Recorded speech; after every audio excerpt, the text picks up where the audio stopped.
Bonjour à toutes, bonjour à tous, ravi de vous retrouver sur France Maghreb 2. C'est parti pour votre émission Le Grand Forum, ravi de vous retrouver en ce jeudi. Nous sommes le 27 mai, j'espère que vous allez tous bien. Au programme de cette émission, on va parler notamment des sommets France-Afrique. Servent-ils encore à quelque chose? C'est ce que Emmanuel Dupuis va tenter de nous expliquer dans quelques instants. Deux invités dans cette émission, invité tout à l'heure de Mathieu Gélan, qui est le réalisateur du film documentaire Fayedim. C'est un film qui sera projeté d'ailleurs à Paris, qui revient sur la vie et le combat de Georges Ibrahim Abdallah, qui est le plus ancien prisonnier de France. Invité également Ali Diawara, qui est cadre de la fonction publique et aussi candidat aux élections départementales en Seine-Saint-Denis, sur la liste citoyenne, la Seine-Saint-Denis au cœur. Et il viendra nous en parler donc tout à l'heure, à partir de 17h tout à l'heure. On parlera aussi de la Palestine avec Tarek Mami, et on parlera aussi avec Pierre-Henri d'un sujet qu'il a choisi. C'est parti pour le LGF qui vous emmène tranquillement jusque 18h. Le Grand Forum, Christophe Rowe, sur France Maghreb 2. Le Grand Forum. Monsieur Pierre-Henri, bonjour. Bonjour Christophe, bonjour aux auditrices et aux auditeurs de... Bien près du micro s'il vous plaît, monseigneur. Oui, évidemment, j'avais oublié le micro. Voilà. Mais j'ai la voix qui porte, je fais du théâtre. Oui, c'est ça. Ouais. Oui, c'est en même temps, en tant que supporter de l'OM, on peut pas faire autre chose que du théâtre en même temps. Ah. Oui, enfin, petite équipe que celle du PSG, qui va se séparer de son entraîneur. Bon, t'as vu Zidane? Et qui a gagné 2 de ces 3 paris de cette année, Ouais. la Coupe d'Europe Oui, et le championnat de France. oui, dommage pour eux. Hein. Vous avez vu Zidane, ça y est, fini le Real, terminé. Il va venir ici, je pense. Non, à mon avis, il va reprendre l'équipe de France. Vous allez voir. Et là, pour le coup, Deschamps qu'il y a des était Arabes. extrêmement malin. Quand on est à l'antenne, on ne dira pas parce qu'il y a 2 Arabes qui viennent d'arriver à l'équipe de France. Non, mais Deschamps Ça en fera était 3. très malin pour le coup. On verra si, en Oui, tout cas. 2 citoyens français, Tarek. Oui, Toujours. C'est vrai. Et il a raison, notre Pierre-Henri. On va parler de quoi avec toi, tout à l'heure avec toi, Pierre? Eh bien, je vais parler et rendre un hommage à Issam Benayad. Issam Benayad. Encore un arabe. Qui est Issam Benayad? C'est quelqu'un qui vient de perdre la vie après un acte de bravoure, et je voudrais rendre à travers lui un hommage à tous les Issam, les Mohamed, les Fatima, les Fatou qui font la France un beau pays, un pays enviable. Bonjour, cher Tarek, comment allez-vous? Bonjour, cher Christophe. Bonjour à toutes. Bonjour à tous. Il y a un rayon de soleil à Paris. Ça fait du bien. Donc, forcément. Ça va mieux. Oui. Voilà. Et avec vous, on va parler de la Palestine et des gesticulations du président par intérim. Premier ministre, Oui. par intérim. Ah, d'accord. Je voulais parler de l'Afrique, mais je crois qu'il y a quelqu'un qui intervient pour l'Afrique. Absolument, il est avec nous, Emmanuel Dupuis. Oui, bonjour, Emmanuel. Emmanuel, je pensais donc Bonjour, faire Tariq, à ce que la France a encore quelque part de marché en Afrique. Oui. Mais comme Emmanuel va en parler mieux que moi, donc je bifurque sur le Premier ministre par intérim qui nous donne des leçons d'éthique et de morale. D'accord. Ah oui, vous voulez parler de Netanyahou? C'est ça? Ben oui. Bah oui, forcément, Ben évidemment. moi, Je pensais que c'était Mahmoud Abbas. Non, moi je cite pas les gens, je donne les titres. Ouais. Premier ministre israélien par intérim. D'accord, très bien. Oui, enfin, c'est un intérim qui dure. Hein. Emmanuel Dupuis, bonjour, Hélas. comment ça va, Emmanuel? Bonjour, ça va très bien. Président de Désolé, l'IPS, Institut Oui, de absolument. prospective de sécurité en Europe. En fait, on a que des présidents aujourd'hui, 2. Oui, c'est ça. Président Dupuis, vous allez nous parler donc des sommets France-Afrique. Servent-ils encore à quelque chose? C'est la question que vous poserez en substance au travers de votre édito, de ton édito, cher Emmanuel, dans un instant. Des petites questions, messieurs, et je suis content de vous les poser aujourd'hui à vous parce que c'est des petites questions d'histoire, de votre temps. Voilà. Alors, première réunion clandestine. Vous pouvez nous poser les questions au 1er siècle. Oui, bah non. Après Jésus-Christ ou avant Voilà. Jésus-Christ, c'est aussi notre temps. Première réunion clandestine du CNR, en 1943. Par qui était-elle présidée cette réunion? Alors moi j'ai tendance à dire au préfet de Lyon. Non, Pierre Brossolette. Non, c'est pas Pierre Brossolette. Non, c'est pas Pierre Brossolette. Moi je pensais au préfet de CNR, Lyon. c'est Oui, le Conseil national de la résistance. Oui, je pensais au premier. Oui. Au premier. C'est préfet. pas Jean Moulin. C'est Jean Moulin. Bah c'est oui. une bonne Voilà. réponse, monsieur Pierre. Bah, c'est voilà. le préfet de Lyon. Ah bon? Ah bah il oui. n'était pas encore Si, préfet. si, Il il était était préfet. Non, Il était préfet de Lyon. Il a été arrêté à Lyon, il n'était Oui. pas préfet de Lyon. Il hein. était pas Et est-ce que préfet. vous savez, Arrêtez. cher Christophe, puisqu'on Bon. parle des Arabes aujourd'hui, Oui, mais- qui était son secrétaire et qui transmettait C'était un Ça, franco-algérien de l'époque. Ah oui, d'accord. Exactement. Ok. Quels accords ont été signés en 1968? Les accords Grenelle. d'Évian. Oui, Grenelle. Non, Évian, c'est 61. Ah, 68, c'est Grenelle. 61. Père-Henri. Mais Monsieur. oui, mais 68. parce que j'ai confondu Bah avec oui, bah. l'accord franco-algérien Oui, sur mais bah. Ah, 1968. l'entrée 10 ans et le après. séjour. Vous avez raison. Absolument. 10 Voilà. ans après, 10 vous avez ans. raison. Par Après. contre, Pierre, Ouais. rends-moi service, parle auprès du micro, s'il te plaît. Oui, pardon, je Quelle vais- équipe de France de football Oui. remporte en 1970 son 4e titre consécutif de champion de France? C'est le PSG pour Non, faire non, plaisir. non, non, De Bamington. mais non, Non, mais disons Marseille alors pour faire non, c'est plaisir. pas Marseille. Hein Reims, à l'époque il y avait Non, Reims. c'était pas Il y avait Reims. Saint-Étienne. Saint-Étienne. À C'est une l'époque il y bonne avait réponse. Saint-Étienne et Reims. Voilà, bah c'était Saint-Étienne. Ouais. Tiens, qui succède à Raymond Lévy à la présidence de l'entreprise Renault en 1992? Oh là. Ah Je connais le nom mais je l'ai oublié. Mais je vois qui c'est. Gallois? Oui, Gallois. non, c'est pas Louis Gallois. Non, non. C'est Louis quelque chose, mais pas Gallois. Schweitzer. Schweitzer est une bonne réponse, Ouais. monsieur Pierre-Henri. Prenez ce que vous voulez, vous êtes chez vous. Combien Pourquoi de il marche pas, héros... celui-là Qu'est-ce qu'il y a là? Qu'est-ce qu'il y a? Combien de héros de la résistance entrent au Panthéon en 2015? Dans le trou là, ici en bas, là. 2. Non. Plus que 2. J'ai pas entendu la question. Eh bah oui, mais faut se... Ah bah Dia me perturbe alors. hein. Combien de héros de la résistance entrent au Panthéon en 2015? Bah normalement 2. Non, plus que 2. Et j'ai les noms, hein. On va Attention. pas dire 3 ou 4 pour faire plaisir. Bah c'est 4. Voilà, c'était la 4 la bonne réponse. Alors il y avait Germaine Tillon, Ouais. Ah oui. Geneviève de Gaulle, Oui. Antonio. ouais, ça, peut-être. Pierre Antonio Brossolette, de Gaulle. Pierre Brossolette et Jean Zay. Ouais. Voilà, Ouais. 4. Jean Zay, ça veut dire- Jean Zay. Et la parité parfaite. Hein. Oui, absolument. Deux et hommes, enfin, deux femmes. je cherche un auteur, compositeur, interprète né à Casablanca en 1944. Il y en a eu tellement. Oui, mais copain de Souchon, de... Oula, bah je viens de donner la réponse. Ok, t'as pas... Alain Souchon. Ah oui, Faut pas oublier ses souches. Souchon. Je voulais dire en fait copain de Laurent Voulzy. Voilà. Et d'ailleurs, les deux fils aussi sont copains. Enfin, belle histoire. 1944, il est un peu âgé, hein, notre Alain Souchon, mais toujours en forme. Hein. Ouais, quand même. Hein. Jusqu'à 99 on tient. Hein. Par contre, il y en a un pour qui ça va beaucoup moins bien. Il vient d'être hospitalisé selon son Monsieur fils dans Tapi. un état grave. Monsieur C'est Monsieur Tapi. Tapi, effectivement. Et d'ailleurs, qu'on- son fils a raison, entre guillemets, parce qu'en général, quand quelqu'un est malade, hospitalisé, on reporte l'audience pour que la personne soit présente. Mais bon, Ah oui, les juges sont souverains. oui. Ah, Pierre-Henri, n'est-ce pas? Oui, mais Les juges sont souverains. Oui, enfin, moi, je voudrais rendre tout simplement un hommage à Bernard Oui. Tapie, voilà, qui se bat contre la Contre la mort. maladie, Contre la mort. Qui s'est aggravé la mort, d'ailleurs. Ouais, oui. et qui est un homme courageux, quoi qu'on en pense. Deux invités nous aurons, messieurs. Mathieu Gélan, qui est réalisateur d'un film documentaire qui s'appelle Fedaïm, qui sortira en exclusivité d'ailleurs sur Paris, sera projeté. Et il revient sur quelque chose qui n'est jamais évoqué dans les médias, c'est la vie et le combat de Georges Ibrahim Abdallah, qui est le plus ancien prisonnier de France, si je ne dis pas de bêtises, Alors, non, condamné il- à 84. S'il vous plaît. Alors, il est le seul prisonnier politique de France. Oui, mais le plus ancien, je crois, non? Non, il n'est pas le plus ancien, il est le seul prisonnier politique.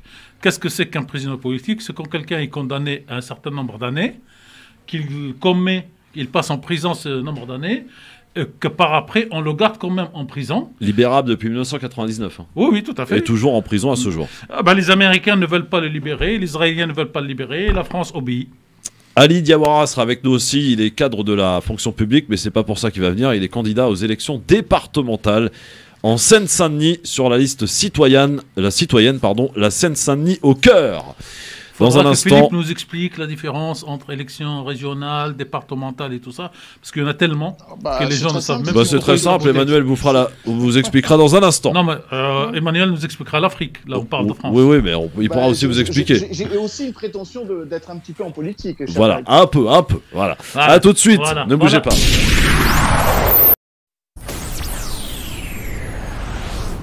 France Maghreb 2, France Maghreb 2. Le grand forum, c'est reparti jusque 18h sur France Maghreb 2. Soyez les bienvenus en ce jeudi ensoleillé. Ça fait du bien et ça fait plaisir.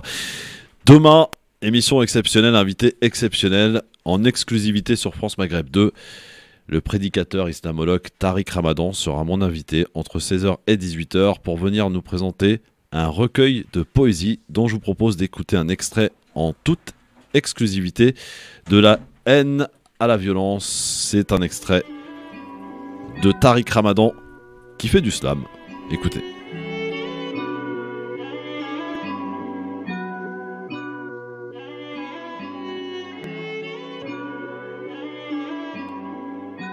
C'était la 9e, la 10e ou peut-être la 11e fois. Il y avait passé du temps, sa jeunesse, tant d'années, tant de mois. Il savait, en sortant, que ce n'était qu'une affaire de temps. Il finirait bien par être renvoyé chez les siens, les délinquants. Les prisons, disent les politiques, servent la société et l'honneur. Ils parlent de règles, de lois, de justice, de réinsérer les voleurs. Il n'y a vécu que l'indigne, l'insulte et le mépris. De cellule en gardien, chaque jour, on piétinait sa vie.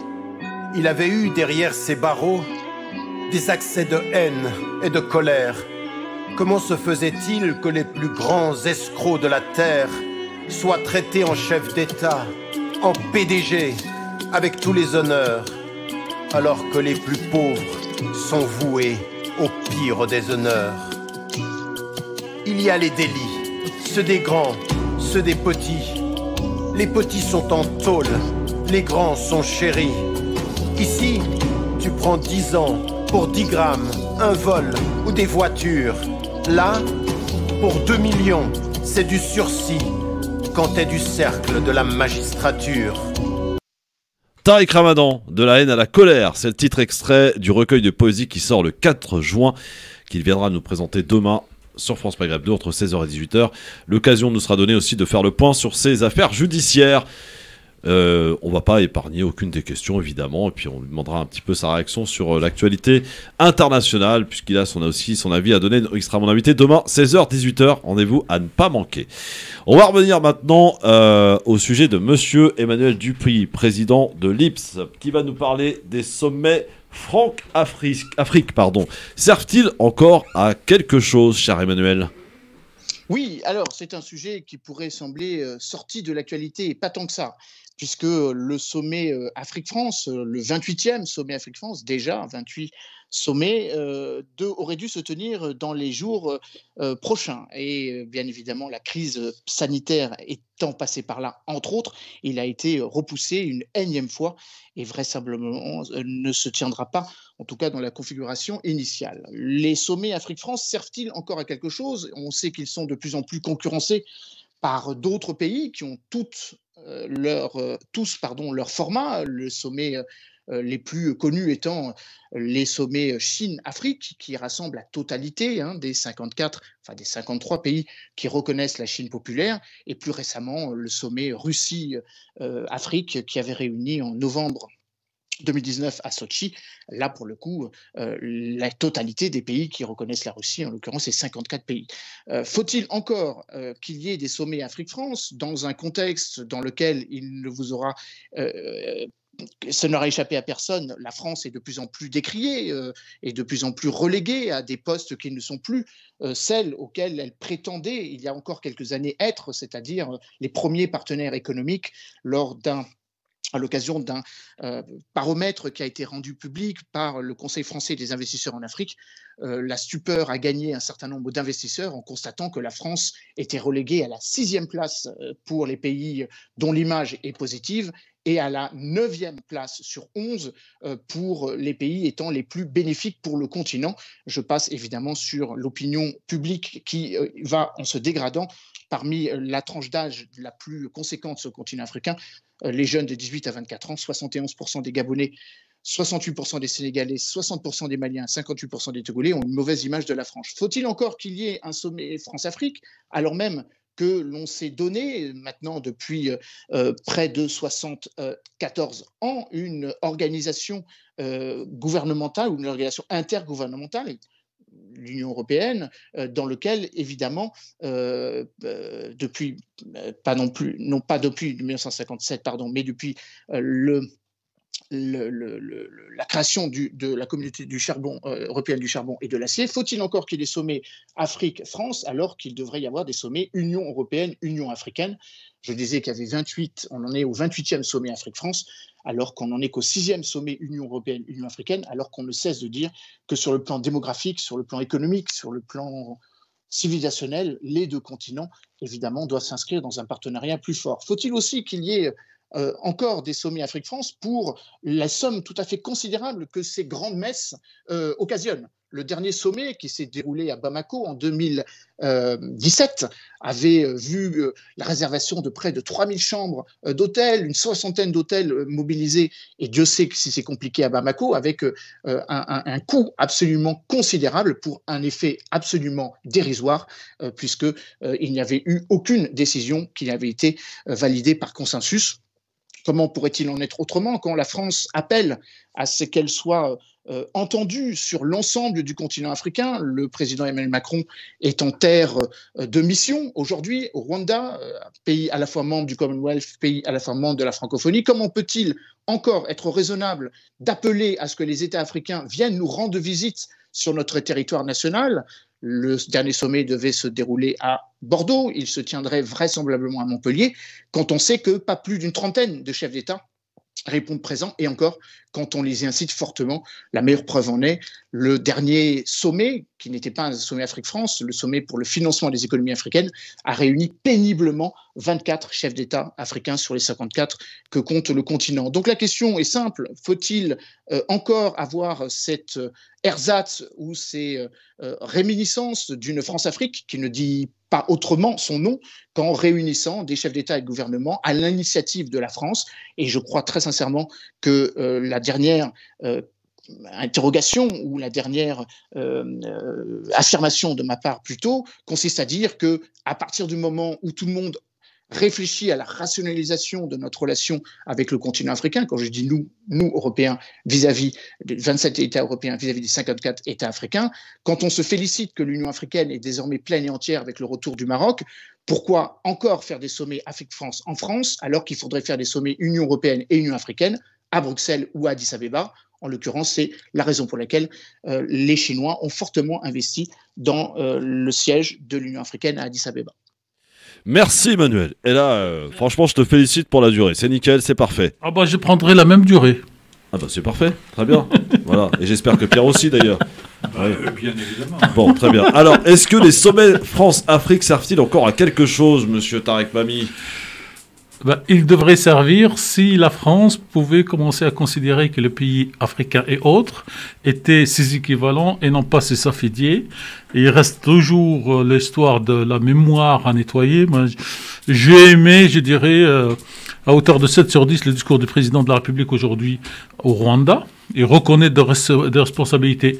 Mais c'est pas nous. Nous, ce qu'on n'a pas bien fait, c'est qu'on n'a pas arrêté, alors qu'on connaît tous l'histoire. Et le jour où on fera la même chose avec l'Algérie et avec d'autres pays, on aura avancé.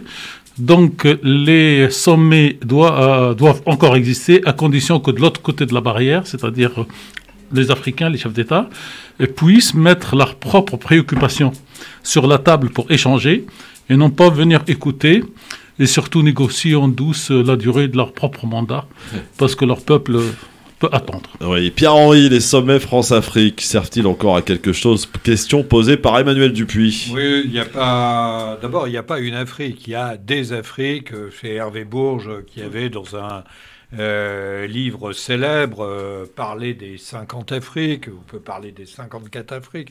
Oui, moi je crois que ça sert à quelque chose, que c'est tout à fait important de participer au multilatéralisme. Et évidemment, ça n'empêche pas d'avoir et d'impliquer dans un certain nombre de dossiers l'Union européenne, l'Union africaine. Il ne faut pas opposer les uns aux autres. Nous avons eu un rôle sur le continent africain. Ce rôle est terminé dans la forme dans laquelle il a été longtemps vu symboliquement. Maintenant, il reste à construire des relations équilibrées. Et je pense que de ce point de vue, le discours aujourd'hui d'Emmanuel Macron au Rwanda était un discours très digne, très courageux, qui ne tourne pas le dos à nos propres responsabilités, mais qui ne se bat pas non plus la culpe. Nous ne sommes pas les seuls responsables de ce qui s'est passé. La communauté internationale a eu un grand poids dans cette affaire. Prenons nos responsabilités, tournons la page et construisons une relation plus équilibrée. Je crois que ce qui est en train de se passer avec le Rwanda nous montre la voie pour d'autres situations. Emmanuel, réaction au vu de ce que vous avez entendu, ce que tu as entendu? Oui, je ne peux pas ne pas être en désaccord. Forcément, tout ce qui a été dit est complètement vrai. J'ajouterai un point, c'est qu'à force de mobiliser sur une relation exclusive entre 1 plus 54... Désaccord ou accord? Oui, tu es en désaccord ou en accord? Je ne peux pas être en désaccord. Donc je suis en accord. Je ne peux pas être en désaccord. C'est la beauté de la langue française. Donc évidemment, cette relation à 1 plus 54 me semble, et c'est la raison pour laquelle j'avais choisi ce sujet, ne pas tenir compte de ce multilatéralisme qu'appelle de ses vœux Pierre-Henry.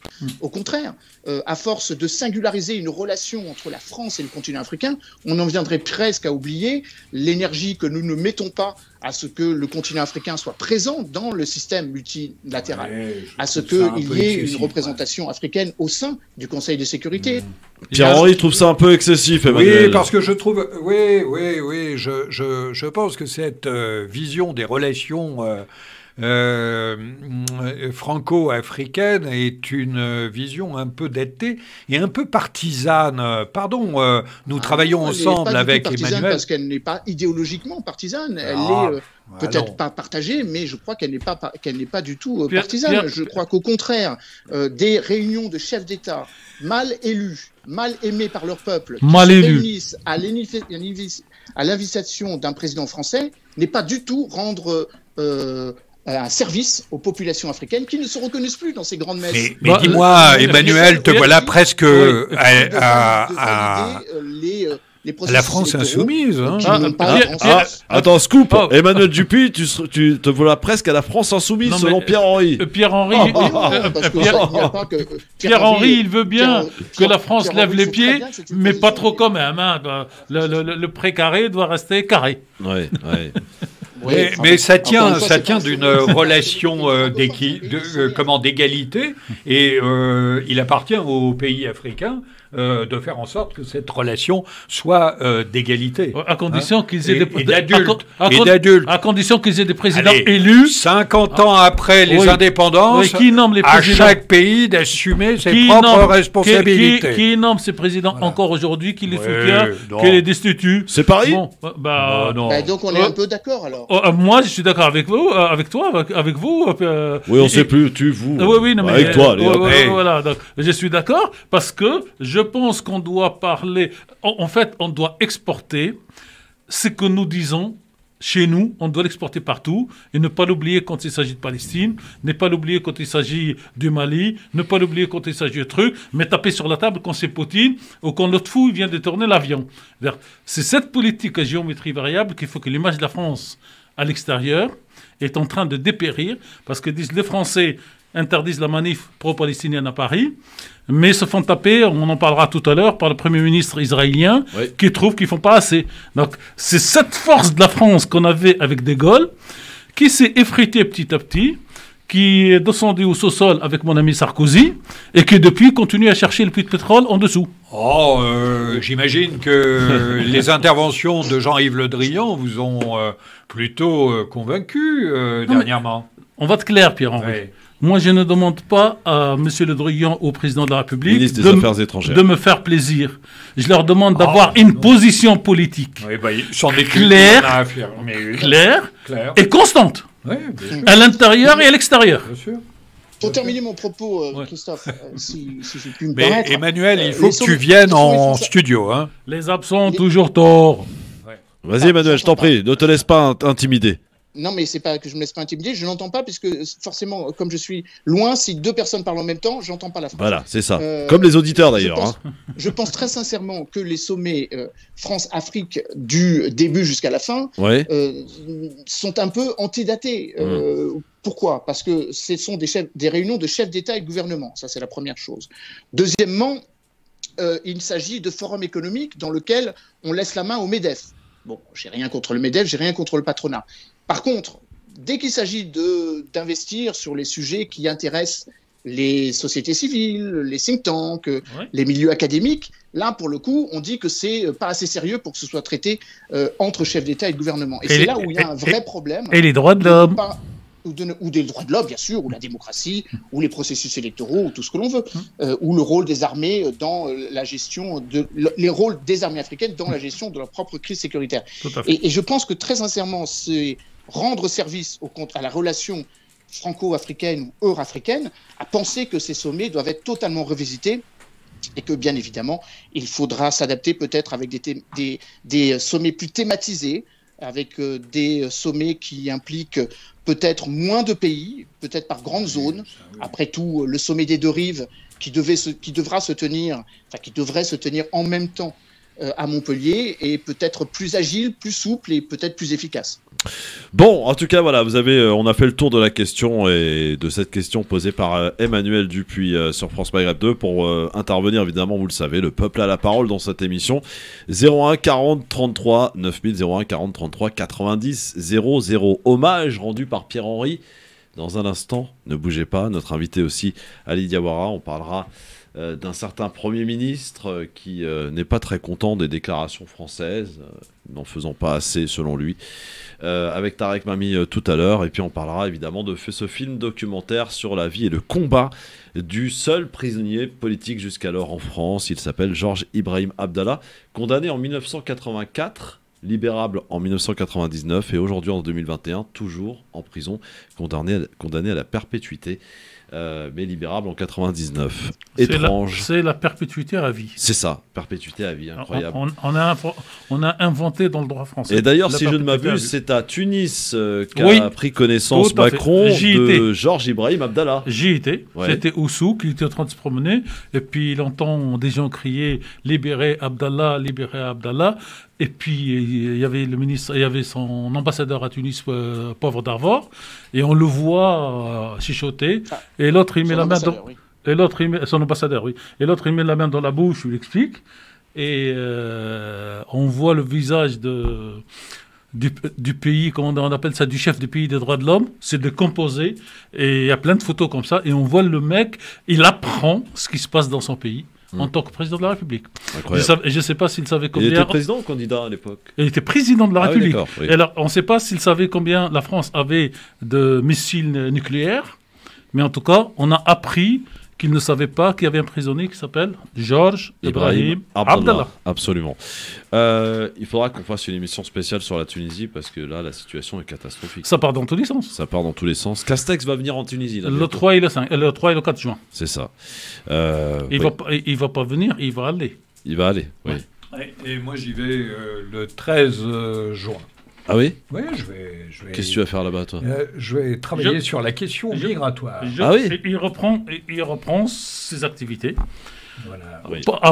D'avant Covid. Si fait les annonces parasiales, je vais aussi y aller. Ah bon? Dans ces zones-là. Ah bah dites donc, vous êtes tous donné le mot alors. Et moi j'irai au mois d'août. Pour y faire un petit peu de géopolitique. Non mais moi j'irai au mois d'août, mais pour regarder. Pour les vacances. Pour regarder la mer. Vous avez trouvé un billet pas trop cher, ça va? Ah moi je m'en fous des billets pas chers. Oui c'est vrai, vous êtes pas trop. 280 € aller-retour. Oui bah au mois d'août c'est pas 280 €, je te garantis.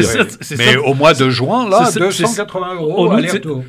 Sur Air France. En août c'est 780.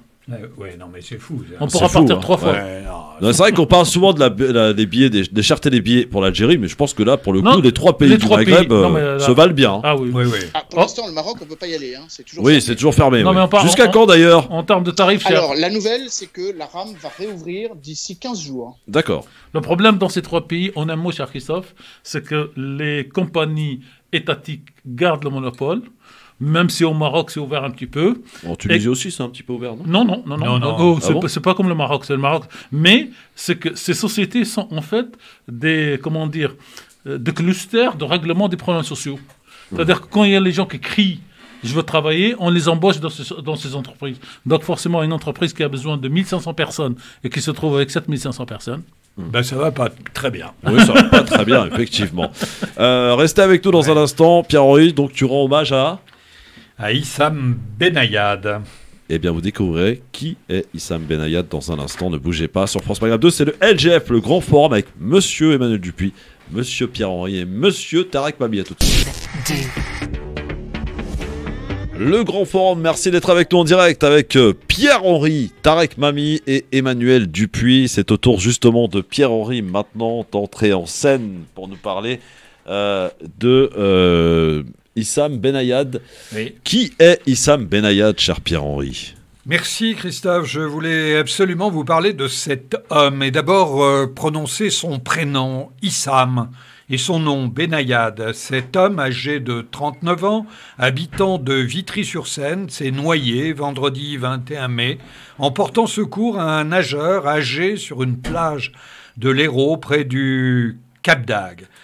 Ce héros du quotidien, ce héros ordinaire, chauffeur routier de son état, au comportement exemplaire et pleuré aujourd'hui par toute une ville, celle de Vitry-sur-Seine. Je nage mieux que lui, mais Issam est comme ça, entier. Il fonce quand il voit quelqu'un en détresse et il pourrait s'arrêter pour n'importe qui au bord de la route, raconte sa compagne. Un bel hommage est rendu au jeune homme. Ce geste, ça ne m'étonne pas du tout de lui. Il avait un cœur en or, explique un de ses amis. Quand une personne décède, on dit toujours que c'est une bonne personne. Là, c'était vraiment le cas. Le rappeur Mokobé, figure de Vitry, a relayé la nouvelle en rendant hommage à ce héros au courage extraordinaire. Le prénom Issam vient d'une racine arabe qui signifie dans une traduction littérale « courroie qui maintient les choses ». Cette courroie est le plus souvent associée à l'engagement. Voilà, Issam portait magnifiquement son nom de manière fraternelle et il en est mort. Et alors, ça m'a fait penser à un chroniqueur devenu la star d'une chaîne d'extrême droite, multirécidiviste, dans les accusations racistes, condamné, et qui a, en 2018, dit à une autre chroniqueuse, Absatoussi, « Votre prénom est une insulte à la France. » Eh bien, je voudrais lui dire, l'histoire de France, elle s'écrit aujourd'hui au quotidien avec ses prénoms. Mamoudou, comme Gassama, portant secours à un enfant suspendu dans le vide. Lassana, comme Batili, le sauveur de l'hypercachère en 2015.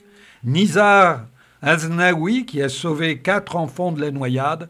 Et puis je pense à ces milliers d'autres qui font la France chaque jour. Je pense notamment aux mères courage qui tiennent à bout de bras leur famille. C'est Fatima, Fatoumata et autres qui, à côté des maris, Béatrice, Hélène, dessinent une France de paix, une France de courage, une France de fraternité. Merci à elles, merci à tous les Issams de ce pays. Ensemble, on va s'en sortir et c'est un Pierre qui vous le dit.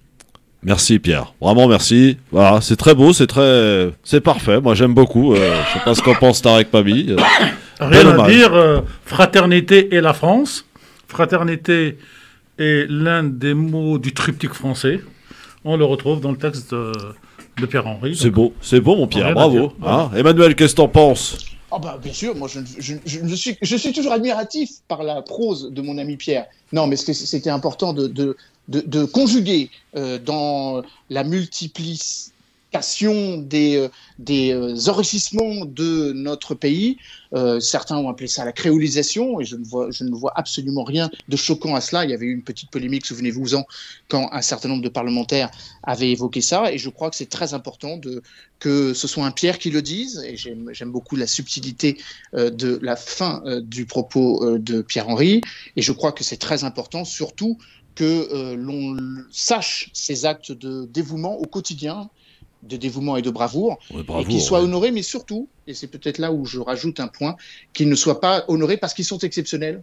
Et je ne crois pas qu'il faille singulariser, au contraire, il faille généraliser, comme quoi nous sommes une nation avec des diversités citoyennes. Et je crois que c'est important de le rappeler au XXIe siècle. Absolument. Pierre, Issam Benayad, il a voulu sauver des gens de la noyade, c'est pour ça? Oui, oui, au large du Cap d'Agde, il y avait une personne âgée qui était en train de se noyer et il a plongé pour la récupérer, sauf que, voilà, c'était pas forcément un excellent nageur.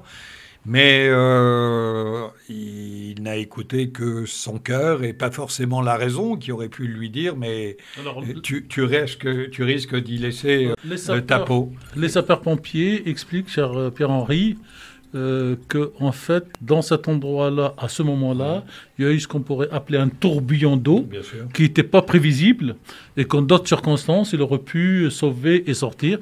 Mais l'arrivée du tourbillon a fait qu'il l'a emporté. Bien sûr. Et je précise qu'il y a aussi une cagnotte Lecce pour sa famille. Oui. Et sa famille, ses deux petites filles, sa femme, aujourd'hui. Voilà. Et vous pouvez la retrouver au nom de Issam Benayad. Monsieur Pierre-Henri, est-ce qu'on sait si la personne âgée elle s'en est sortie ou pas? Oui. Tout le monde est sorti sauf lui. Parce qu'il y avait sa femme qui a plongé aussi. Il y avait un autre monsieur à côté qui a plongé aussi. Le vieux monsieur ou la vieille personne qui était en train de couler a été sauvé. Et en fait, c'est le sauveur qui est mort. Incroyable. Aude Lascar, tout de suite pour le flash, il est 17h, vous êtes sur France Maghreb 2, l'actualité continue de tourner, mais elle tourne parfois sur nous, comme disait Feu Brahim Hasmail. C'est le flash.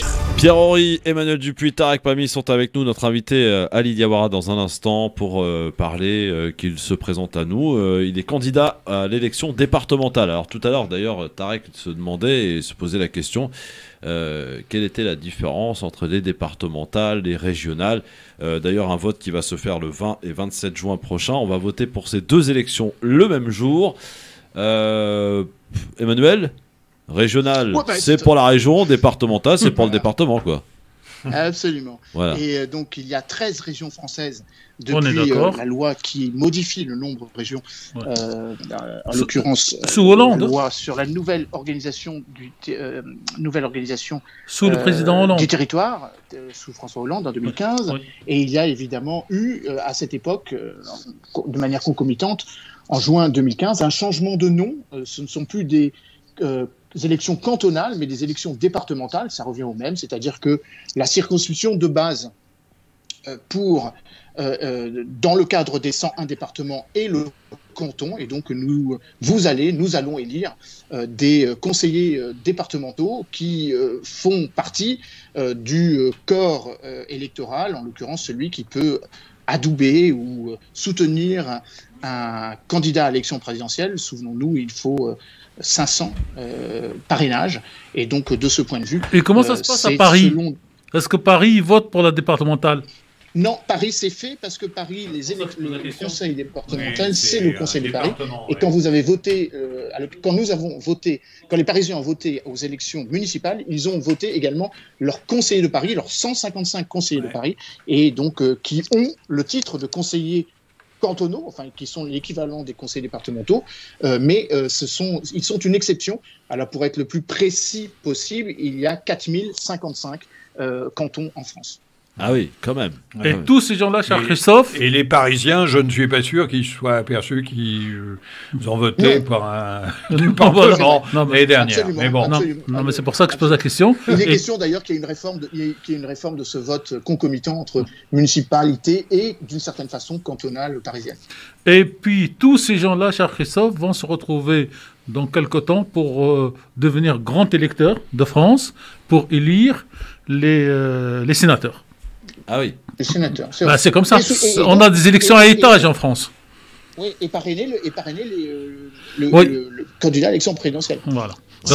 C'est parmi les 4555 conseillers départementaux que l'on trouve le plus de parrains des différents candidats aux élections présidentielles. Et en tout, on a, si ma mémoire est bonne, 35 000 élus dans la République française, en gros. 36 000. 36 000. Oui, bon, c'était pas loin. Dites donc, là, j'ai vu le dernier sondage, Pécresse toujours en tête? Oui, bah. Oui. En Ile-de-France? Oui. Non, c'est Philippe Boriaki qui est en tête. Ce qui me surprend, moi, dans ce sondage, c'est la place de Jordan Bardella, qui est deuxième. Ouais. Ça ne me surprend pas, pourtant le RN fait des mauvais scores en général. Oui, mais attention, c'est dans la région. Oui, et donc, il y a des départements dans lesquels le Front National est assez fort. De toute façon, les électeurs, aujourd'hui, les électeurs du Front National, ce sont des gens qui n'ont jamais rencontré ni d'Arabes, ni de Noirs, ni de représentants des Front National qui votent pour ce front. Enfin, en Ile-de-France, je ne suis pas totalement. Non, mais je parle de la France. Je parle de la France en général. Mais c'est vrai que le Front National a 17% en Ile-de-France. C'est beaucoup, et c'est beaucoup trop, et ça pose quand même un certain nombre de questions. Et quand on voit par ailleurs le niveau auquel se situe l'ensemble des gauches, qui est un peu plus élevé que dans le reste du pays, il y a quand même beaucoup d'interrogations. Quant à l'état de la droite classique dans le pays, je reste là aussi très circonspect. Il faut relire nos petits livres de l'université sur les droites françaises. Hein. Christophe, si c'est pas tant le score important de Bardella qui interroge, c'est le fait qu'on risque d'avoir pour la première fois peut-être élu dès le premier tour un président de région, en l'occurrence Thierry Meriani, qui pour l'instant écrète à 43-44, et si on continue comme ça, pourrait être élu dès le premier tour. Oui, alors ça, la responsabilité des Républicains est totale du parti LR, est totale dans la situation. La responsabilité de Muselier est totale. Non. La responsabilité des Républicains à jouer avec le Front National est totale en région PACA. Ils ne sont pas les seuls, Pierre. Ils sont pas les seuls. En l'occurrence, alors je rajoute, la responsabilité de Muselier à jouer avec la République En Marche est aussi problématique. Absolument. Oui, absolument. D'ailleurs, le candidat de... Vous savez qu'il y a une... Mais les jeux ne sont pas faits. On est à un mois du résultat et on verra bien... il y a une fronde au sein de la République En Marche, vous le savez, ça. Oui. Enfin, il y a une fronde aussi au sein de LR, il y a une division au sein des partis de gauche. Aujourd'hui, tout est littéralement explosé. Oui, et on nous dit que si une gauche pourrait apparaître comme unie, pourrait peut-être occasionner un petit obstacle à Madame Pécresse. Et si les journalistes des médias d'opinion... avec Audrey Pulvar, ça m'étonnerait quand même. D'opinion continue faisaient leur boulot, on ne se retrouverait pas à commenter la chanson de Youssoupha en plein plateau pendant 2 heures au lieu de parler. Est-ce que ces gens-là aujourd'hui connaissent le taux de chômage dans ce pays? Oui, c'est vrai. Bon, plus personne ne parle de ça. Ouais. Est-ce qu'on sait si le métro s'arrête à 20h ou à 23h? Au lieu de parler de ce qui peut intéresser les Français, leur sécurité, j'ai même vu, moi je suis membre d'une nouvelle structure qui s'appelle le CDGM, donc qui s'occupe de déontologie dans la presse. Vous avez des journalistes connus, reconnus, qui déforment les paroles de syndicalistes. Le syndicaliste, il dit, ce qui nous intéresse, nous, en premier lieu, c'est donc, j'allais dire, la cohésion de l'entreprise dans laquelle on est. Et c'est vrai qu'on a eu 2 ou 3 farfelus qui parlent d'islam. Et les journalistes expliquent en plein édito, cher Pierre-Henri, que le syndicaliste vient de dire que le plus gros problème de cette entreprise, c'est les islamistes qui font de l'entrisme et pas la sécurité. Donc, que vous avez à longueur de journaux et de journées ce genre de discours, après, vous vous posez la question, où va la France ? Ouais. En tout idéologique. Il y a un parti qui a quand même formidablement s'est reconstitué et essaie aujourd'hui de s'imposer et dans la sphère médiatique, mais aussi on lui donne tribune via une classe politique qui est vraiment des plus déplorables. C'est le RN, le Rassemblement National, qui a complètement changé de stratégie à l'époque. À votre époque, surtout la vôtre, Jean-Marie Le Pen, c'était quelqu'un qu'on invitait, mais que très rarement ou pas très souvent, c'était surtout pour le dézinguer. Aujourd'hui, on invite de matin au soir sur une certaine chaîne tous les membres du Rassemblement National. La différence, cher Christophe, c'est que de notre temps, quand Le Pen passé à l'antenne, il disait les gens finiront par prendre l'original à la copie et qu'aujourd'hui vous avez tous les partis politiques qui tiennent le même discours que le RN. Donc le RN ferme sa gueule et il voit sa cote prospérer. Quand vous voyez que le patron du groupe LR retweet un tweet de l'extrême droite. Bon, tout le monde travaille pour l'extrême droite. Non, on est dans une espèce de fuite en avant. Oui, enfin, moi, je ne travaille pas pour l'extrême droite. Hein. Vous êtes patron du groupe LR, vous Non, LRM non. Eh ben voilà. Oui, voilà. c'est LRM. LRM. Je précise que c'était bien Stanislas Guérini. Stanislas Guérini de la République En Marche. Voilà, on est clair. Et que Pierre-Henri ne prend pas la pierre pour lui, la pierre, elle est pour l'autre. Oui, c'est ça. Qu'est-ce qu'il y a, mon Pierre? Tu t'es sensibilisé? Tout de suite. Ah bon, bah alors. Pas du tout, non, mais sur le discours, tout le monde travaille pour le Rassemblement national.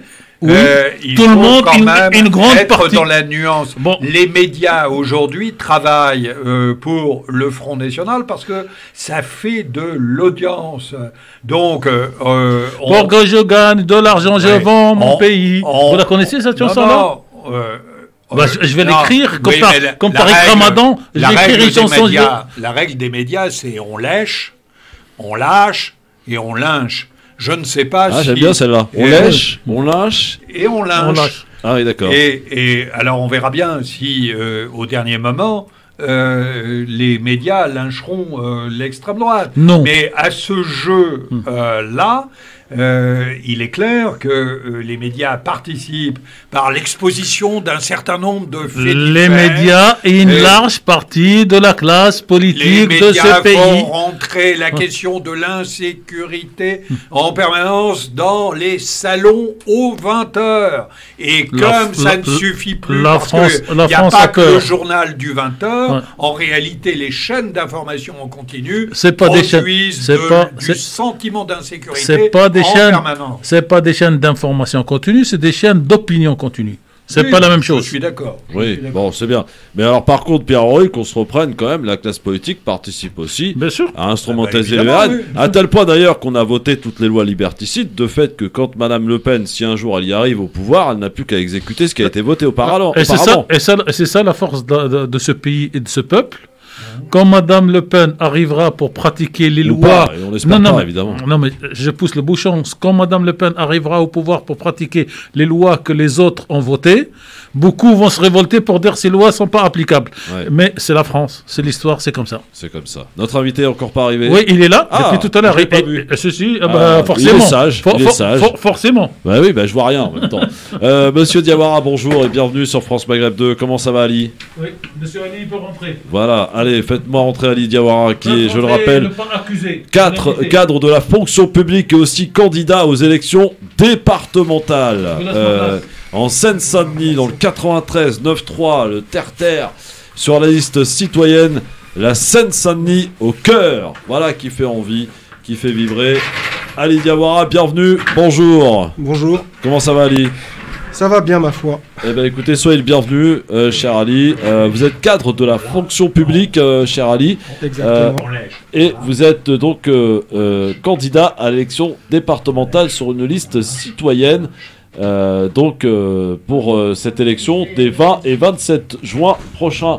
Ali, liste citoyenne au départemental, quel est un petit peu ce qui vous distingue des autres, cher Ali?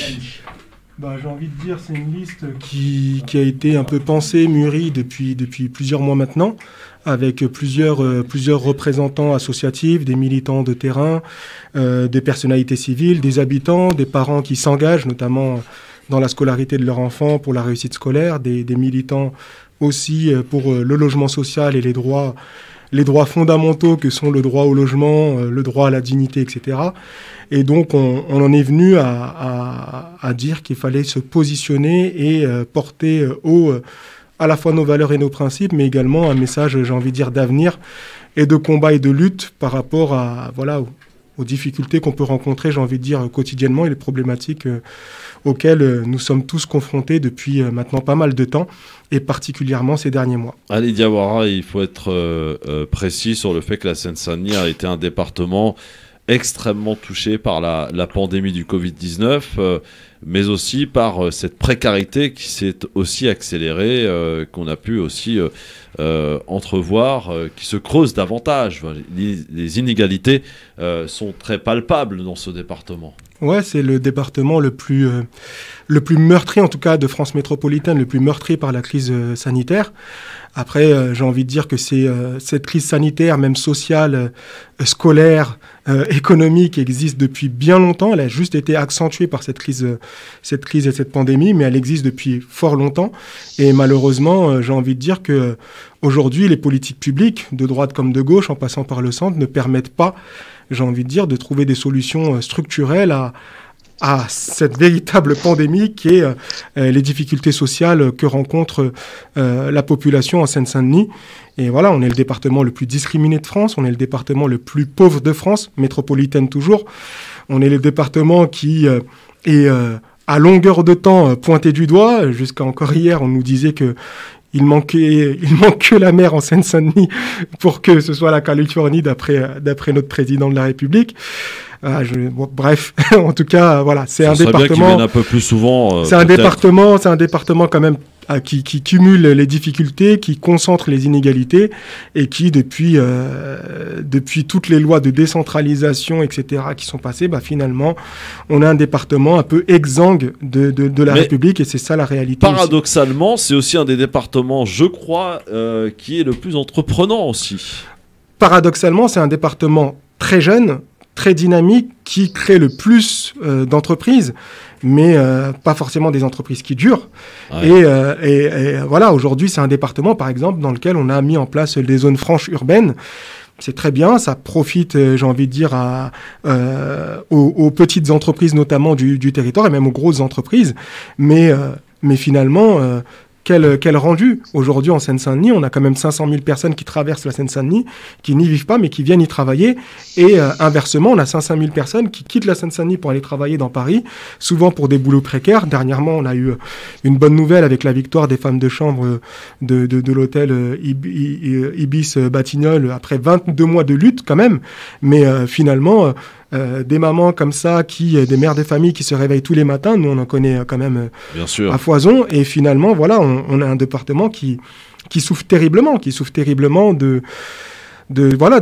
Pour moi, il y a une crise qui était déjà présente, parce que la crise sanitaire, pourquoi elle nous a plus impacté nous que d'autres, c'est tout simplement parce qu'on est aussi le département qui est le plus sujet aux maladies chroniques, aux comorbidités, etc. Et sur ça, on a peu de sensibilisation, on a moins de médecins.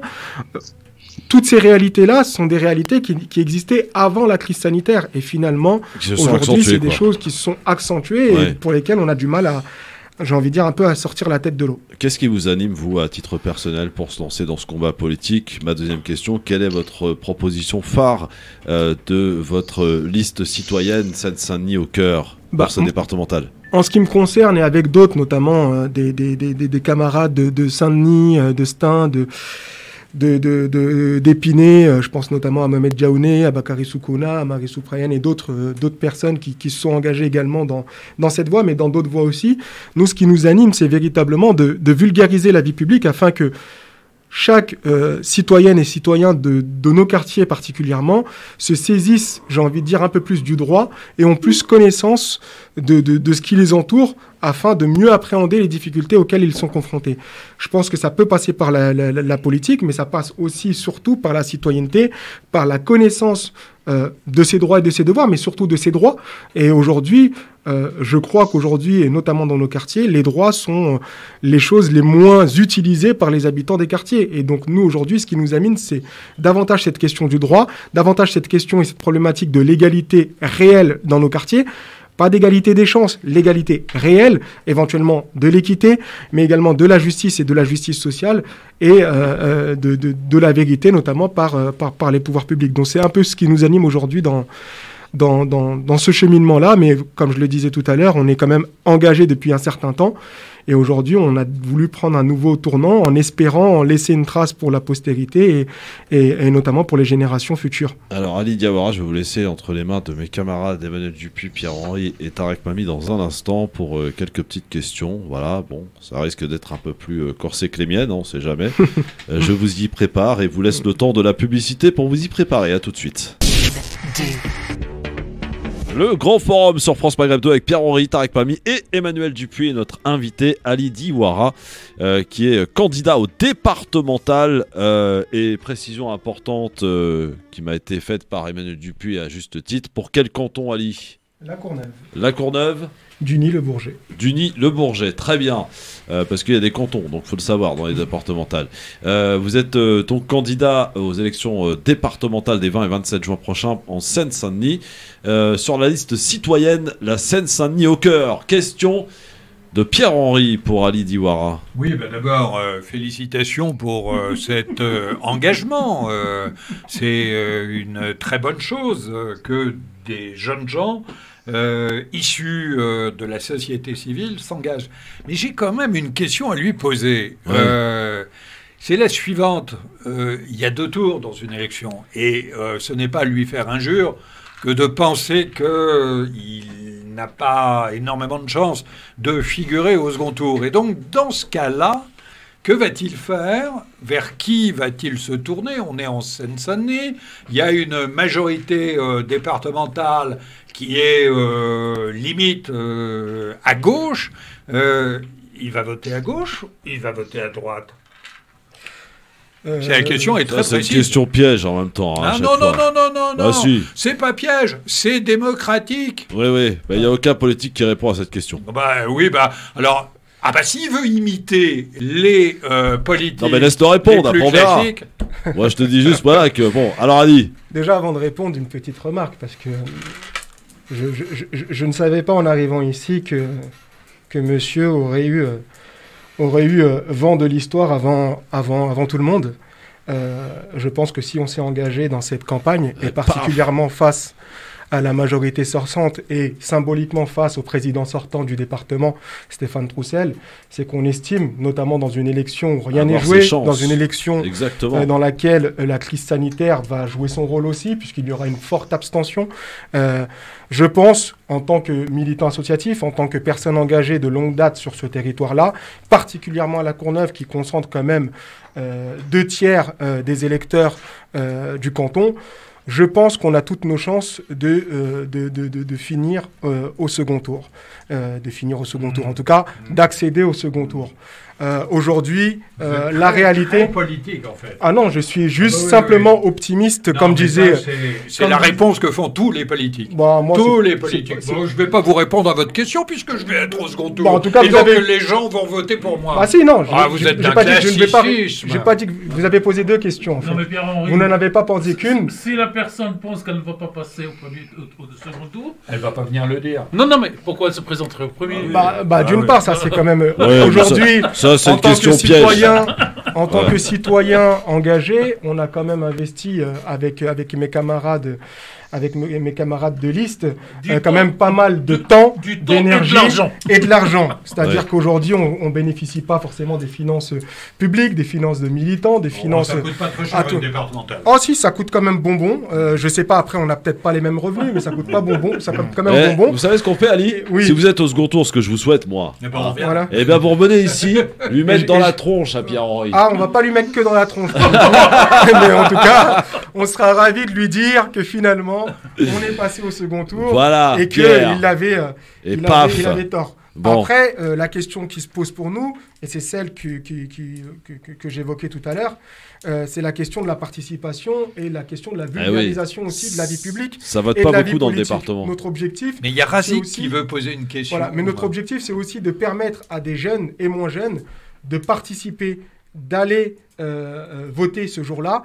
Et ça, je pense que si on y arrive, on sera aussi là doublement vainqueur. Donc voilà. Tarek Pami, question pour Ali Diawara. Alors d'abord, je rappelle que dans ces départements, les communistes, il y a longtemps, allaient faire le tour des tours dans les voitures et dans les bus. Du clientélisme, quoi. Pour faire voter. Donc il vous reste cette solution pour passer au deuxième tour. Mais bon, c'est une boutade. Hein. Il y a longtemps. Est-ce que cette époque est révolue? Un autre temps. Alors bon, ça c'est la première. La deuxième, alors comme c'est la radio du peuple, comme dit Christophe, moi la question, donc au lieu que je vous pose la mienne et que je vous oblige à réfléchir, il paraît qu'à un certain moment, vous êtes engagé, en tout cas vous avez travaillé pour la gratuité de loyer à Bobigny.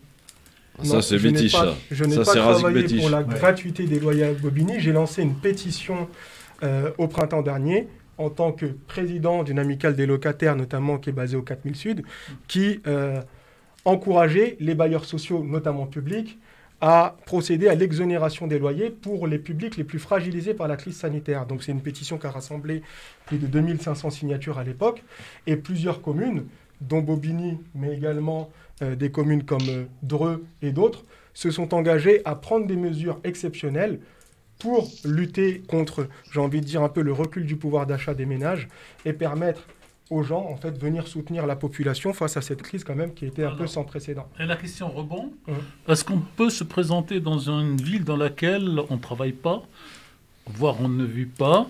Est-ce qu'on n'a pas assez reproché, par exemple à Paris, que l'ancien maire, il y a longtemps encore, M. Charza, habitait dans le 16e, candidat et élu du 20e. Est-ce qu'il n'y a pas quelque chose quand même décohérent? Après, je ne sais pas si vous posez la question à moi. À vous. Vous habitez où? Je vis encore dans la ville de La Courneuve. J'ai toujours vécu là-bas. Je suis même né là-bas et je suis même né chez moi. Donc je suis candidat à La Courneuve. Donc la question que vous me posez, c'est une question qui, pour moi... C'est important. Non, voilà. Mais il faut la poser. Il faut la poser, mais et je vais même vous répondre même plus que ça. C'est quelque chose, il y a encore quelques semaines, que je déplorais aujourd'hui, notamment dans ma ville de La Courneuve, où j'ai des élus qui siègent au conseil municipal, mais qui ne vivent pas dans cette ville. Voilà. Moi, je suis contre ça. Monsieur Emmanuel Dupuis, pour une question, il a un casque ou pas, monsieur Diwara? Oui, je lui donne le mien, il n'y a pas de problème. Comme ça, parce que notre ami Emmanuel Dupuis voilà, il est à distance. Donc, question, monsieur Dupuis, à monsieur Diwara. Oui, écoutez, moi j'ai des questions politiques. Il se trouve que moi je suis, comme chacun d'entre vous autour de ce plateau, admiratif de l'engagement personnel. C'est pour nous, on a posé des questions... pas politique en tout cas. Bon, allez, vas-y, Emmanuel, pose ta question. Je poserai une question politique du coup. Qu'est-ce qui l'a empêché de se mobiliser ou de porter son action publique, peut-être l'a-t-il d'ailleurs déjà fait par le passé dans des partis structurés? Moi, je suis très, très heureux qu'il y ait des listes citoyennes, mais à un moment ou un autre, il faut pouvoir aussi, et je crois que c'est comme ça qu'on va régénérer les partis, s'inscrire dans des partis politiques pour les changer de l'intérieur. J'aime bien cette déviation ou cette capacité par le bas, puisque les élections départementales sont sans doute celles qui impactent le plus avec les élections municipales dans le quotidien des électeurs. Donc le choix de la liste citoyenne. Ce qui fait sa différence. Pourquoi cette liste citoyenne et sur quel thème cette liste citoyenne se trouve en différence ou en déphasage avec des listes plus politiques sur le même espace géographique et donc des listes concurrentes, et si, oui ou non, monsieur Ali, c'est ça, Ali Diwara, a eu des positionnements politiques par le passé ou des appartenances politiques. Vous avez vu, c'est pas des questions à la CNews, on rigole pas. Donc déjà pour la première question, en ce qui concerne le positionnement politique, c'est-à-dire que le choix qui a été le mien et le choix qui a été le nôtre aujourd'hui, c'est de monter un mouvement parce qu'on ne croit pas aujourd'hui aux partis politiques traditionnels. Et ce n'est pas que nous qui le disions. Également, on avait Simone Veil, à l'époque la philosophe, qui le disait, qui avait fait un petit épître autour de une note sur la suppression générale des partis politiques, et en estimant qu'aujourd'hui, les partis étaient quand même assez gangrénés par les passions, par la protection du clan, par la protection de la caste, et finalement, aujourd'hui, l'intérêt, notamment particulier des habitantes et des habitants, était très souvent remis en question, voire pas du tout évoqué, pas du tout étudié. Voilà, on a les programmes d'un côté, mais concrètement sur le terrain, très souvent, quand on évoque les habitants, souvent on les oublie. Donc ça, c'est déjà une chose, c'est ce qui nous a aussi conduit à prendre ce chemin-là. Après, vous parliez également de partis très structurés. Je pense qu'aujourd'hui, la société civile, dès lors qu'elle s'organise, peut elle aussi se structurer. C'est pas très compliqué aujourd'hui de se structurer. L'idée, ensuite, c'est de travailler et de mobiliser. Et pour cela, je pense que la vulgarisation de la sphère publique, c'est quelque chose sur lequel il faut s'engager. Voilà un peu pour les réponses. Après, je ne sais plus s'il y avait une troisième question. Non, je crois que c'est bon. Votre appartenance politique? Votre appartenance politique. Ah non, je n'appartiens à aucun parti politique. Je n'ai jamais milité pour un parti politique. Je n'ai jamais été sur une liste candidat. Alors, ma question. Tel ou tel parti politique. Ni de gauche, bien au contraire. Non, mais ça, c'était Jobert. Je dirais pas que je ne suis pas de droite. C'était Jobert il y a longtemps. Il n'est ni de droite ni de gauche, il est ailleurs. Je ne dirais pas que je ne suis ni de droite ni de gauche, mais je dirais que je refuse l'antagonisme droite-gauche sous couvert, entre guillemets, de guerre froide qui ne me plaît pas et qui ne me convient pas aujourd'hui. Ma question réaliste. Pour gouverner, il faut être plusieurs. Oui. Pour gouverner, il faut avoir une majorité. C'est votre première grosse bataille, si j'ai bien compris. En tout cas, est-ce que vous pensez avoir une majorité pour diriger, ou est-ce que vous espérez en être pour peser, parce qu'après tout, la politique, elle sert à changer la vie des gens, et donc si on a 2-3 sièges, je ne sais pas sur combien, est-ce que ça sert à quelque chose d'être indépendant dans ce cas-là? Je pense que l'idée pour nous, encore une fois, et je vais me répéter, mais l'idée n'est pas forcément d'avoir une majorité pour gouverner ou autre. L'idée, avant tout, c'est de s'intéresser davantage à la vie des gens et de replacer le curseur autour de la vie des gens. C'est notre objectif, c'est ce pourquoi on s'engage et c'est ce pourquoi on est engagé depuis quand même pas mal d'années.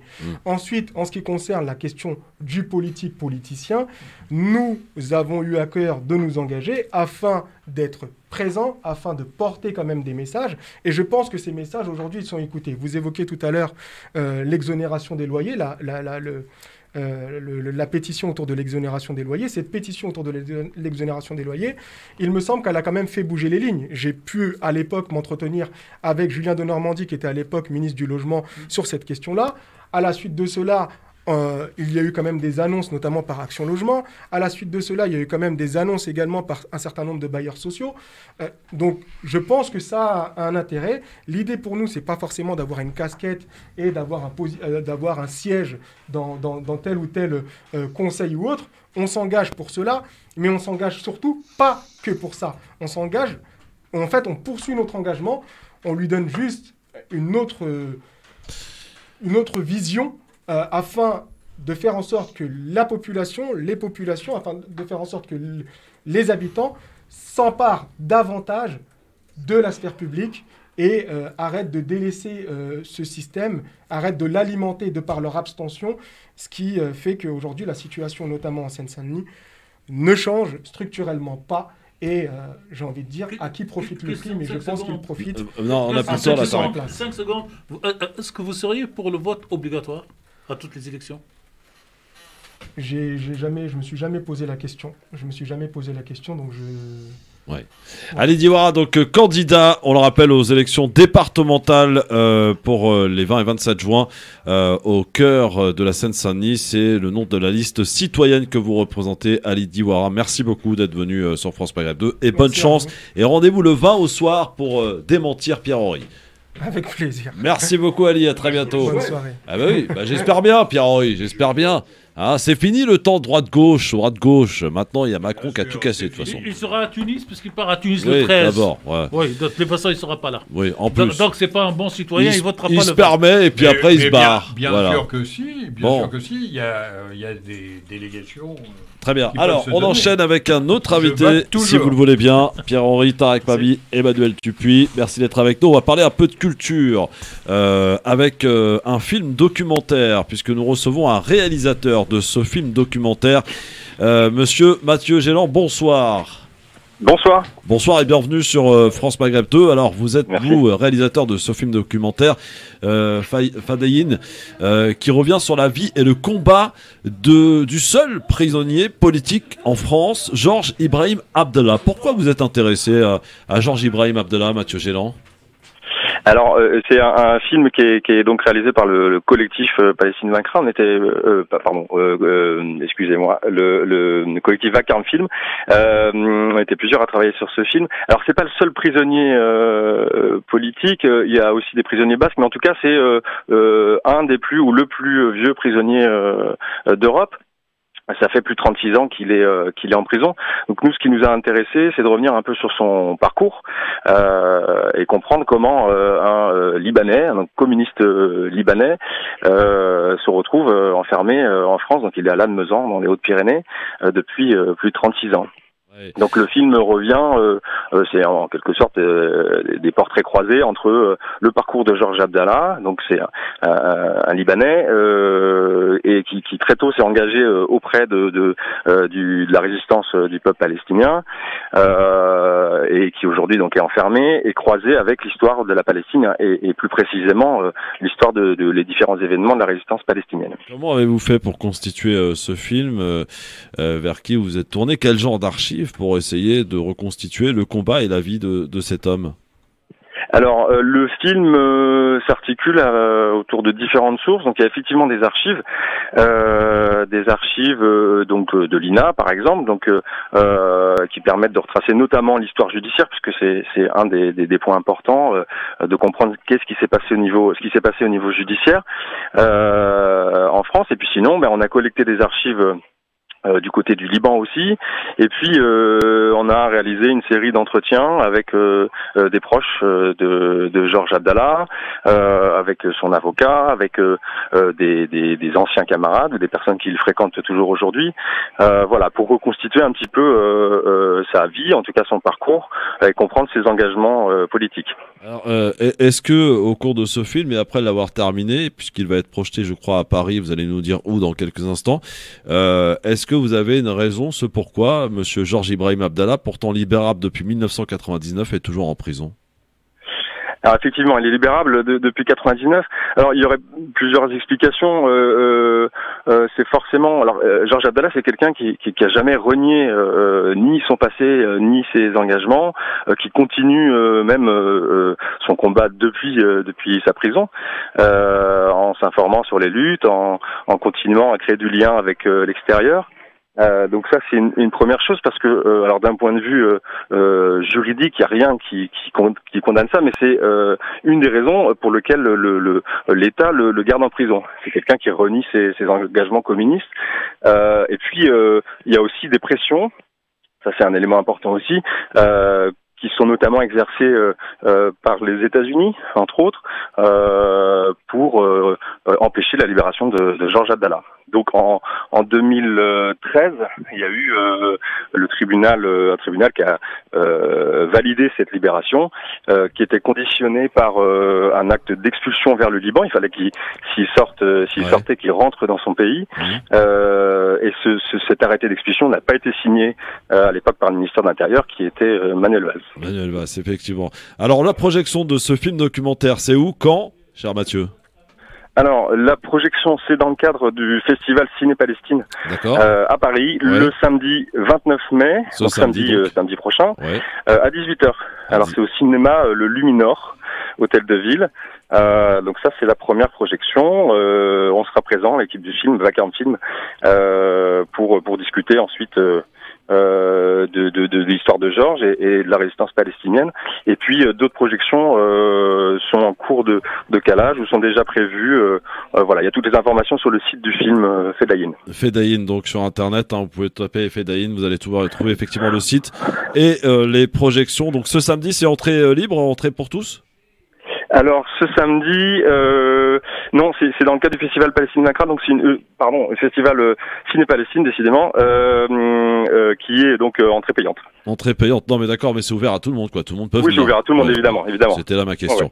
Mathieu Géland, merci beaucoup, donc réalisateur de ce film Fedaïn qui va être projeté pour la première fois à Paris ce samedi 29 mai à 18h au cinéma, vous m'avez dit, pardon? Cinéma Le Luminor, Hôtel de Ville. À l'Hôtel de Ville.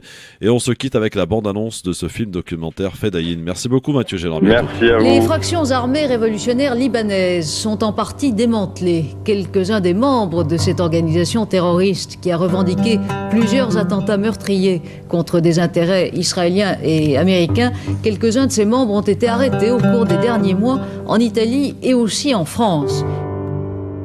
This is a period in which it became clear that if you were a struggler in the Arab world and you wanted to fight not only for the liberation of Palestine but for the liberation of your people, Well, being part of the Palestinian struggle and being part of the Palestinian revolution was a very important and critical way of doing so. Notre premier objectif est de soutenir la cause palestinienne et le second, c'est de réaliser nos revendications populaires. Hundreds of thousands of Lebanese joined the Palestinian struggle. George Abdullah is significant because he joined the armed struggle and also outside Palestine and outside Lebanon. Il dit exactement combattant arabe. Je suis combattant arabe. إن شاء الله على كل بلد بيروحوا بيعملوا صار إن شاء الله.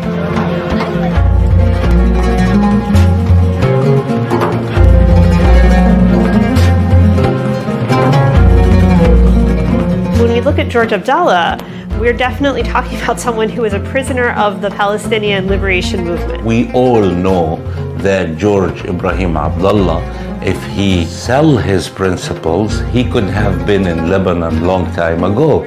It's taking place because of the very nature of Israeli colonialism, apartheid, and occupation. Bande-annonce du film donc de George Ibrahim Abdallah, Fedaïm, donc qui sera projeté ce samedi à 18h. Dans un instant, Bibi, on en parle. Et tous. N'est-ce pas, Christophe?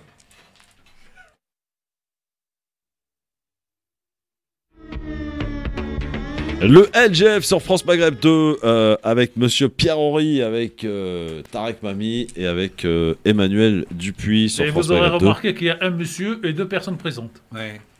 Oui, bah oui. Et Christophe, ça va la santé? Que monsieur quoi? Ça va la santé? Oui, pourquoi ça irait pas? Mais je pense que tu vas aller mieux à partir de dimanche.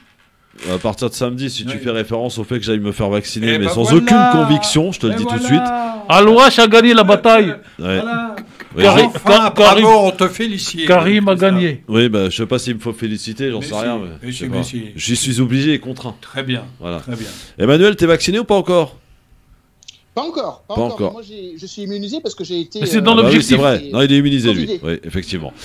Tarek Mami, pour finir, on va parler. On va aller au Proche-Orient, évidemment. Et puis je vais prendre autant de temps que mon ami Emmanuel. Pas plus. Pas moins. Pas moins. Eh bien, nous vous écoutons, cher Tarek. C'est-à-dire, il vous reste 6 minutes, mon cher Tarek. Tic-tac, tic-tac. Quand j'étais à la fac, et comme on a une stagiaire de Sciences Po, quand j'étais à Sciences Po, on nous apprenait que quand vous prenez un dossier, une idée, commencez par la source. La source, les faits, l'histoire, pour pouvoir comprendre et faire comprendre. Et la source, pour moi, quand on parle de Moyen-Orient, ça reste aussi et toujours le général de Gaulle, qui avait, bien avant qu'il soit donc dans sa grande conférence de presse de 1967, cher Christophe, chers auditrices, chers auditeurs, disait « Il faut aller au Moyen-Orient compliqué avec des idées simples ». Et moi, hier, quand j'ai entendu le Premier ministre intérimaire depuis 10 ans, M. Netanyahou, qui fait une élection tous les ans juste pour ne pas perdre le titre et pour ne pas aller en prison, critiquer la France, je me dis, voilà un monsieur très éthique, culotté en politique et qui donne des leçons aux autres.